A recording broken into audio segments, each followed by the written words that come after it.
都不想干了。为什么呀？唐教授，我们不是不想干，我们是想回所里干。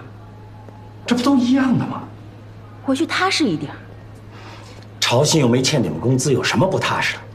说白了吧，这次调查组走了以后，朝信还有没有都不一定呢。调查组盯着我们部门的账目不放，大家呀是怕受到牵连。就是，我们是搞科研的，又不是会计。那你们也不能这样。你们想想，平时邝总对你们怎么样？培养了你们这么多年，在这种时候你们当逃兵，那公司怎么办？我们必须团结起来，帮助邝总度过这一难关。你们说呢？都不许走，